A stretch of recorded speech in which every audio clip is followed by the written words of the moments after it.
Hi అండి, అందరికీ blouse front కట్ట వరకు ఎలా స్టిచ్ చేసుకోవాలో సింపుల్గా చూపిస్తానండి. ముందుగా అయితే లైనింగ్ పీసు మెయిన్ పీస్ అయితే జాయింట్ చేసుకోవాలండి. ఇలా జాయింట్ చేసేటప్పుడు పీస్ని నీట్గా సర్దుకున్నామంటే ఉగ్గులు లేకుండా నీట్గా వస్తుందన్నమాట. చూస్తున్నారు కదా, నా ఛానల్ చూసి సపోర్ట్ చేస్తున్న ప్రతి ఒక్కరికి పేరు పేరున థ్యాంక్ యూ అండి. చూస్తున్నారు కదా, ఈ ఎగస్ట్రా పీస్ని అంటే లైనింగ్ కన్నా ఉన్న మెయిన్ పీస్ ఎగస్ట్రా ఉంది కదా, దాన్ని అయితే కట్ చేసుకోవాలి.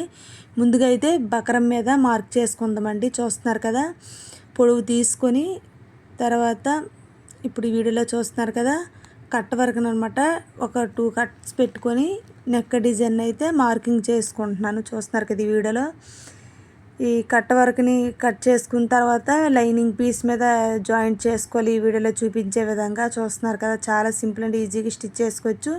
ఎక్స్ట్రా పీస్ అనమాట కట్ చేసుకోవాలి. చూస్తున్నారు కదా, ఈ వీడియోలో ఇలా కట్ చేసుకున్న తర్వాత ఈ ఎడ్జ్లో అనమాట ఒక 1/2 ఇంచు ఫోల్డింగ్ చేసుకొని స్టిచ్ అయితే చేసుకోవాలండి.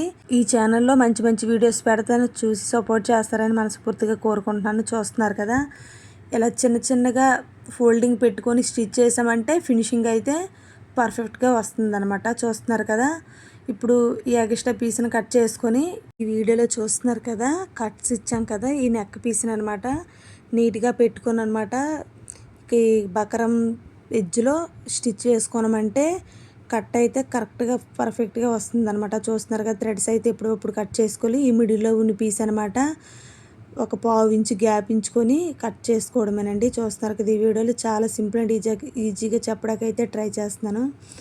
ఈ ఈ మీ చిన్న చిన్న కట్స్ ఇచ్చుకోవడం వల్ల నెక్ అయితే నీట్గా తిరుగుతుంది. చూస్తున్నారు కదా, పర్ఫెక్ట్గా తిరిగింది.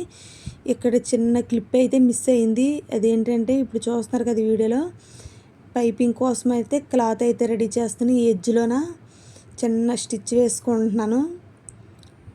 స్టిచ్ వేసుకొని ఈ మిడిల్లో అయితే పైపింగ్ థ్రెడ్ పెట్టి స్టిచ్ వేసుకోవడమే. చూస్తున్నారు కదా, ఇది స్టిచ్ చేశాను కానీ తర్వాత క్లిప్ అయితే మిస్ అయిందండి. అది ఎలాగనేది తెలీదు. అంటే కట్ వరకు పైపింగ్ ఎలా వేయాలనేది కొద్ది మిస్ అయింది ఆ వీడియో. అది ఎలాగనేది నాకు అర్థం కాదు. ఫోన్ రావడం వల్ల వీడియో రికార్డ్ అవుతుందని అనుకున్నాను. తీరా చూసేసరికి అంటే కుట్టేసరికి నెక్ అంతా స్టిచ్ చేసేసరికి వీడియో రికార్డ్ అవ్వలేదన్నమాట. షార్ట్ వీడియోలో కన్ఫామ్గా కట్ వర్క్ పైపింగ్ ఎలా వేసుకోవాలో అయితే చూపిస్తానండి. చూస్తున్నారు కదా, ఫినిషింగ్ అయితే పర్ఫెక్ట్గా వచ్చింది. ఈ వీడియో మీకు నచ్చిందా? నచ్చితే ఒక లైక్ ఇవ్వడం మర్చిపోకండి. Thank you.